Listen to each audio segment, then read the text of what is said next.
오늘의 하세나 본문은 느헤미야 6장 10절에서 14절까지의 말씀입니다. 하루는 스마야를 만나려고 그의 집으로 찾아갔다. 그는 들라야의 아들이며 무에다벨의 손자인데 문 밖 출입을 하지 않고 있었다. 그가 나에게 말하였다. 하나님의 성전으로 갑시다. 성소 안으로 들어가서 성소 출입문들을 닫읍시다.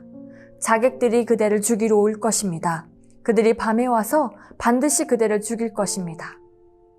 나는 대답하였다. 나 같은 사람더러 도망이라 다니란 말입니까? 나 같은 사람이 성소에 들어갔다가는 절대로 살아나올 수 없습니다. 나는 그렇게는 못합니다. 나는 그때에 그가 하나님이 보내신 예언자가 아니라는 것을 알았다. 그는 도비야와 산발랏에게 매수되어서 나를 해치는 예언을 하였다. 그들이 스마야를 매수한 것은 나에게 겁을 주어 성소를 범하는 죄를 짓게 하여서 나의 명예를 떨어뜨리고 나를 헐뜯으려는 속셈이었다. 너희 하나님, 도비야와 산발랏이 한 일을 잊지 마십시오. 예언자 노아랴와 그 밖에 나에게 겁을 주려고 한 예언자들이 나에게 한 일을 잊지 마십시오. 성벽 재건을 멈추도록 하기 위해 전방위적으로 방해 공작을 펼치는 원수들의 모습을 보십시오. 지도자인 느헤미야를 넘어뜨리려는 계획은 계속해서 이어집니다. 느헤미야를 넘어뜨리면 모든 것을 멈추게 할 수 있기 때문입니다. 최후의 공격은 느헤미야의 명예를 그의 추종자들 앞에서 실추시킴으로써 그들의 사기를 떨어뜨리려는 시도로 나타납니다. 어느 날 느헤미야는 스마야라는 예언자를 만나러 갑니다. 10절부터 읽어보면 그 방문은 스마야의 요청에 의해 이루어진 것임을 짐작할 수 있습니다. 그는 문밖 출입을 하지 않고 있었는데요. 이는 느헤미야를 자기 집으로 끌어들이기 위한 구실에 지나지 않음을 보게 됩니다. 이번 방문은 백성들의 눈에 띄지 않을 수 없었습니다. 백성들은 왜 느헤미야가 예언자를 찾는지 궁금해할 것이 분명합니다. 어쩌면 스마야는 이 모든 과정을 염두에 두고 있었는지도 모르겠습니다. 스마야가 말합니다. 당신을 향한 암살 기도가 임박하니 함께 하나님의 성전으로 갑시다. 자객들이 그대를 죽이러 올 것입니다. 그들이 밤에 와서 반드시 그대를 죽일 것입니다. 그러니 성소 안으로 들어가고 성소 출입문을 닫자라고 제안합니다. 스마야는 예언자라고 성경은 말합니다. 그런 그가 성전에 가자라고 제안하는 것으로 보아 제사장 신분이었음을 암시합니다. 그는 자신의 제안이 마치 예언자적인 통찰력에 의한 것인 양 조작합니다. 왜냐하면 10절에서의 스마야의 메시지는 시적 대꾸법 형태로 기록되어 있는데요. 이는 예언에서 흔히 볼 수 있는 문학적인 형식이기 때문입니다.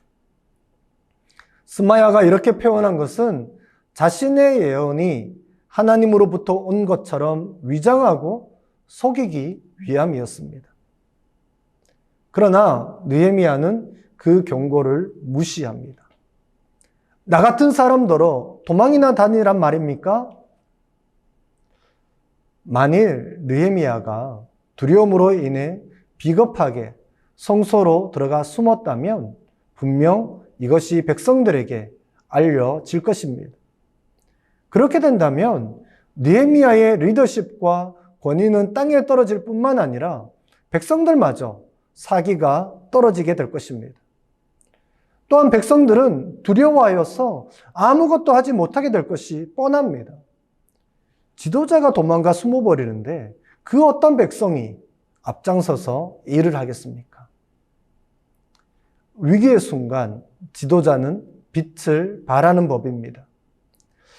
이제까지 느헤미야는 원수들의 온갖 방해 공작 속에서도 흔들리지 않고 잘 이겨왔습니다. 이 절체절명의 순간 지도자는 그 누구보다 앞장서서 굳건하게 그리고 의연하게 서 있어야 합니다. 느헤미야는 그가 하나님이 보내신 예언자가 아니라는 것을 알았습니다. 어떻게 이렇게 바로 분별할 수 있었을까요? 하나님의 말씀을 잘 알고 있었기 때문입니다. 제사장이 아닌 사람이 성소에 들어갔다가는 절대로 살아나올 수 없다는 것을 말입니다. 이것은 하나님이 금하신 것입니다. 그것이 아무리 그럴싸하더라도 성경 말씀에 어긋나는 예언을 한다면 그것은 하나님으로부터 온 것이 아닌 것입니다. 스마야는 도비야와 산발랏에게 매수되어 거짓 예언을 했던 것입니다. 대적들은 하나님의 일을 무너뜨리기 위해서라면 예언자를 매수하여서라도 그렇게 하려고 합니다. 우리가 주의해야 하는 것도 바로 이것입니다. 느헤미야가 이렇게 옳게 분별할 수 있었던 것은 율법과 말씀에 대한 지식이 있었기 때문입니다. 또한 평소에 하나님과의 친밀한 교제를 나누고 있었기에 가능한 일이었습니다.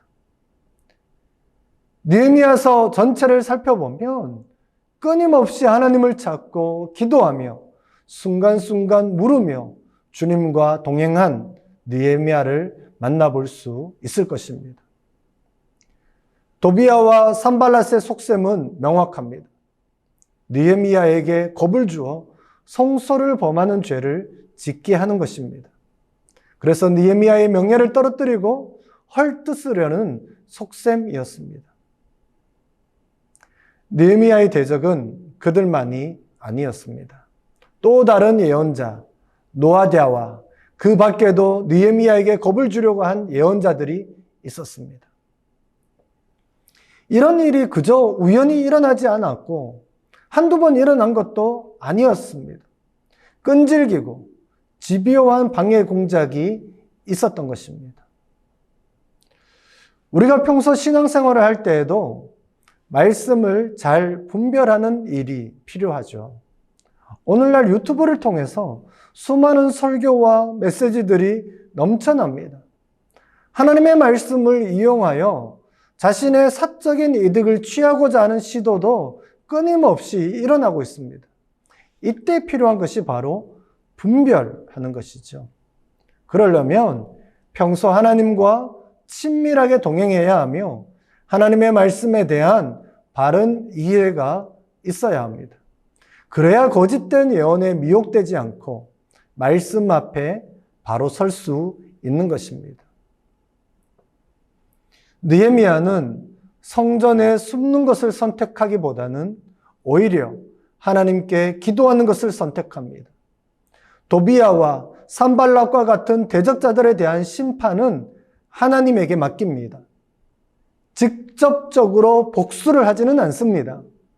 그리고는 꿋꿋이 맡겨진 성벽 재건을 마무리해 나갑니다. 어려움 속에서도 하나님이 주신 비전과 사명을 굳게 붙들고 묵묵히 나아갑니다. 모든 위협으로부터 하나님의 보호하심을 믿음으로 그렇게 담대하게 행합니다. 기도하겠습니다. 아버지 하나님, 때로는 원수들의 공격이 너무나도 많고 힘겨울 때도 있습니다. 그래서 때로는 타협하고 싶은 마음이 들기도 합니다. 그러하오나 하나님의 부르심을 다시 한번 기억하게 하사 불의에 타협하지 않게 하옵소서. 원수들의 어떠한 공격에도 뒤로 물러나지 않게 하시고 두려움에 굴복하지 않게 하옵소서. 하나님의 보호하심을 믿으며 주어진 사명 감당하는 오늘이 되게 하여 주옵소서. 예수님 이름으로 기도합니다. 아멘.